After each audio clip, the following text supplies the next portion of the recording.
নমস্কার বন্ধুরা, সবাইকে স্বাগত জানাই। আজও চলে এসেছি সব দিনের মতো একটা নতুন রেসিপি নিয়ে। আর রেসিপিটা কিন্তু খুবই সিম্পল, ঘরোয়া পদ্ধতিতে আমার সব রেসিপি আপনারা পাবেন। বানিয়েছি কই মাছ আলু দিয়ে ঝোল। এই গরমে দুপুরবেলা কিংবা রাতের বেলা জিরে দিয়ে ঝোল এই কই মাছের খেতে কিন্তু খুবই হেলদি টেস্টি। চলুন কীভাবে বানিয়েছি দেখানো যাক। সবার প্রথমে 4 পিস কই মাছ ভালোভাবে কেটে ধুয়ে পরিষ্কার করে জল ঝরিয়ে একটা থালার মধ্যে নিয়েছি। তারপর সর্ষের তেল অল্প দিলাম আর লবণ পরিমাণ মতো দিয়ে হলুদ গুঁড়ো দিয়ে ভালোভাবে কই মাছটা হাতের সাহায্যে মাখিয়ে নেব। আর মাছে লবণ হলুদ সর্ষের তেল মাখিয়ে কিছুক্ষণ রেখে দিলে মাছের মধ্যে লবণটাও ভালোভাবে লেগে যাবে। এবার গ্যাস অন করে কড়াইয়ের মধ্যে সর্ষে তেল দিয়ে দিলাম। যে কোনো মাছ রান্নাতে সর্ষে তেল দিয়ে রান্না করলে স্বাদটা বেশি ভালো আসে। তো তেলটা গরম হয়ে যাওয়ার পর সবগুলো কই মাছ ভাজতে দিয়ে দিলাম। এক পিঠ হয়ে গেলে আরেক পিঠ উল্টে পাল্টে লাল করে সবগুলো কই মাছ ভেজে তুলে নিলাম। আর মাছ ভাজার সময় একদম কড়া করে ভাজলে কিন্তু মাছের স্বাদ থাকে না, তাই অল্প ভেজে আমি তুলেছি কই মাছের ঝোল বানানোর জন্য। এবার লম্বা লম্বা সাইজের আলু দুটো বড় সাইজের কেটে নিয়েছি, লবণ হলুদ দিয়ে ওই কড়াইতে সর্ষের তেলে ভেজে লাল করে তুলে নেব। মাছের ঝোলের আলু লাল করে ভেজে রান্না করলে খেতে কিন্তু ব্যাপক লাগে।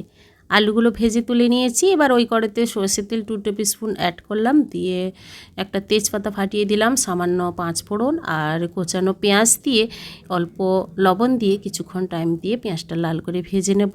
পেঁয়াজটা ভেজে নেওয়ার পর দিয়ে দেব আদা বাটা। আদা বাটা আমি শিলনোড়াতে বেটেছি, অল্প দিয়ে দিলাম। এবার কিছুক্ষণ নাড়াচাড়া করে একটা বড় সাইজের টমেটো দিয়ে দিলাম। টমেটোটাও কিছুক্ষণ আমি নরম করতে দেব।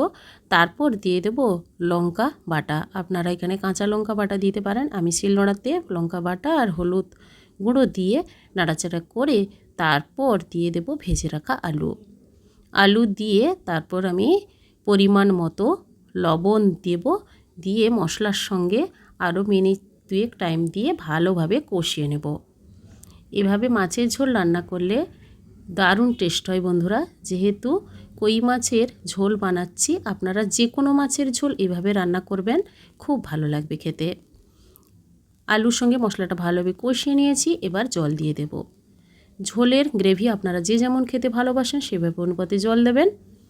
এবার কিছুক্ষণ ফুটতে দেব। ফুটে উঠেছে, আলুগুলো সেদ্ধ হয়ে গেছে। এরপর দিয়ে দেব ভেজে রাখা কই মাছ। কই মাছগুলো দিয়ে নাড়াচাড়া করে আরও মিনিট 5 ফুটতে দেব।